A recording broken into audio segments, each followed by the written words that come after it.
pada saat itu kamu katanya punya selingkuhan di Jogja dan sempat mempunyai anak. Apakah itu benar? Kalau itu sebelumnya malah saya sebelum kenal Novi. Jadi yang di Jogja itu malah saya mau udah dekat sama yang di Jogja itu, yang profesinya pramugari. Cuma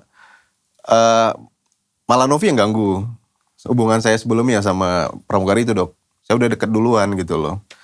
Jadi karena jarak kami jauh, saya kerja di perusahaan di kabupaten yang di Riau, beliau di Jakarta.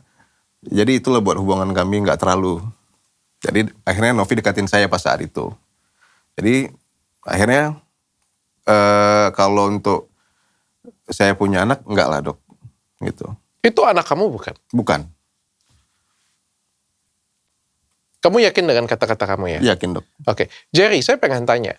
Setelah kamu menikah, ya oke, itu mantan kamu kan ada di Jogja ya? Yep.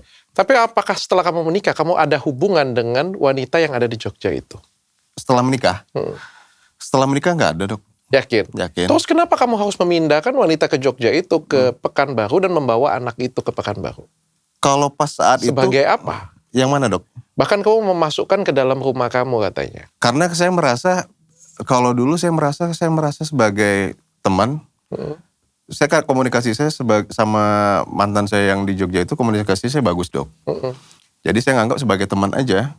Sebagai teman, terus kalau untuk bawa ke rumah, ada saat ada papa mama saya nggak mungkin lah saya tinggalin di rumah gitu, Dok.